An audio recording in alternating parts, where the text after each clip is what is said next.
հանձնելով գուցե կփրկեի հազարավոր կյանքեր, իսկ չհանձնելով փաստորեն հազարավոր զոհերի հանգեցրած որոշումների հեղինակ դարձա։ 2018-ից սկսած Փաշինյանը հնարավոր ամեն առիթով մեղքը բարթել է բոլորի վրա, բացի իրենից, միայն թե ինքը մեղավոր չկարգվի։ Դա հատուկ է պոպուլիստներին, նաև այն բոլոր մարդկանց, որոնք երկիրն ուզում են տանել տոտալ բռնապետության։ Բոլոր երկրներում էլ այդպես է սկսվել։ Բռնապետներն իրենց մեղքը բարթել են ուրիշների վրա։ Վաղուց արդեն քավության նոխազ է դարձրել զինվորականությանը։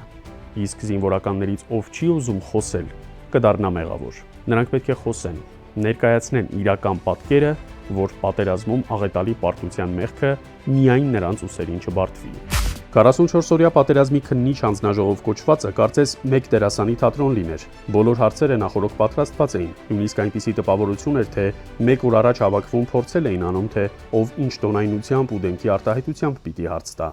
ԿՊԱ-ական падգամավորներն իրենց ասածից այնպես էին ոգևորվում, իբր այնպիսի հարց են տվել, որի պատասխանը հենց այդ պահին պիտի ճշտեն։ Ինչ վերաբերում է Փաշինյանի պատասխաններին, պետք է նրան հիշեցնել իր նախորդ ասածները, երբ տրամագծորեն հակառակ ինֆորմացիա էր տալիս։ Եթե նախկինում ասում էր, թե Շուշին դժբախտ ու դժգույն քաղաք է, հետո էլ պնդում, թե իբր ամեն ինչ արել է Շուշին պահելու համար, էլ ինչու էր պահում Շուշին, եթե այն դժգույն քաղաք էր։ Իրենք իրենցով հավաքվել էին, որ մեղքը դարձյալ բարթեն ուրիշների վրա։ 44-օրյա պատերազմի քննիչ հանձնաժողովում ներգրավված կամ այդտեղ ելույթ ունեցած պաշտոնյաները կապիկություն ու դերասանություն են անում։ Հեռուստատեսությամբ այլևս հնարավոր չէ լսել որևէ ԿՊԱ-կանի ձայնը, կարծես թուրքական հեռուստաալիք դիտես։ Պայքարը չի դադարել, այն շարունակվելու է այնքան ժամանակ, մինչև տեսնենք այս դավաճան իշխանության փլուզումը։ Շատերը պայքարում են, բայց միայնակ չեն կարող պայքարել։ Պայքարը պետք է շարունակել, դուրս գալ փողոց։ Միայն թե հանրությունը կաշկանդված է, բայց չէ որ չպետք է վախենալ։ Պետք է գիտակցենք, որ այլևս որևէ մեկս երաշխավորված չէ։ Վաղը կարող է դուրս գանք մեր շենքի բակ ու թուրքը մեզ գնդակահարի։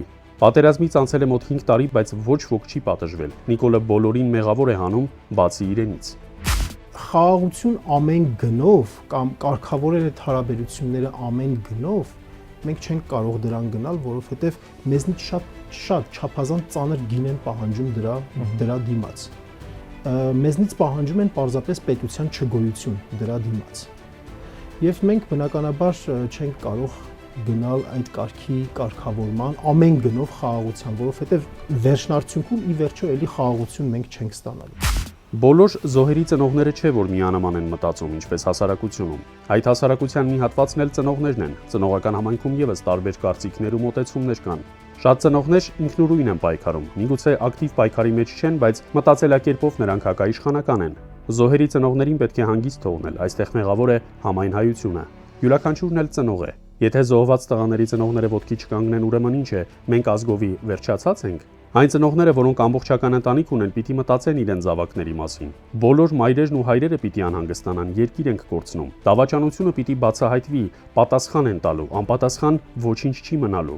Ծնողներ կան, որ հարցնում են, եթե դուրս գանք փողոց ինչ է փոխվելու, բայց ներքուստ հրաշալի գիտեն, թե իրենց տղաներին ով է սպանել, դավաճանել։ Շատերը դեռևս չեն կարողացել վիշտը հաղթահարել, որ փողոց դուրս գան, այլ հարցերով զբաղվեն։ Որևէ մեկն իրավունք չունի որևէ որդեկորույս ծնողի մեղադրելու։ Ծնողներն անգամ չպետք է փողոց դուրս գային։ Նոյեմբերի 9-ից հետո այնքան մարդ պիտի հավաքված լիներ, որ օրվա իշխանություններին փոխեին, նրանք էլ մտածեին այլ հարցերի շուրջ։ Սկզբնապես շատ ծնողների մեջ վրեժն էր խոսում, բայց այսօր նրանց համար առաջնային խնդիրը Արցախի հողն է, որն ավելի սուրբ է, քան Երևանը։ Այնտեղ մեր որդիների արյունն է։ Մենք 30 տարվա ընթացքում վերածվեցինք ցեղախմբի ազգից։ Իրանք ցեղախմբից վերածվեցին ազգի։ Ես վստահ եմ, որ սա ժամանակավոր է։ Ես վստահ եմ, որ մեր մոտ կգա մի առաջնորդ, որ մի պահ մեզ թափ տալա պետք, թափ տալ։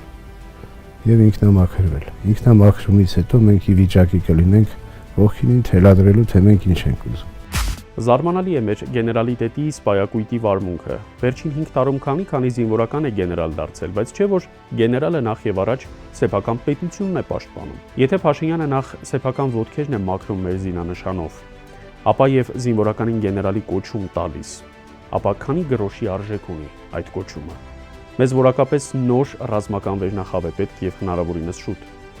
Որոշիր հարգելի քաղաքացի, թե որ երեսն է ճիշտ։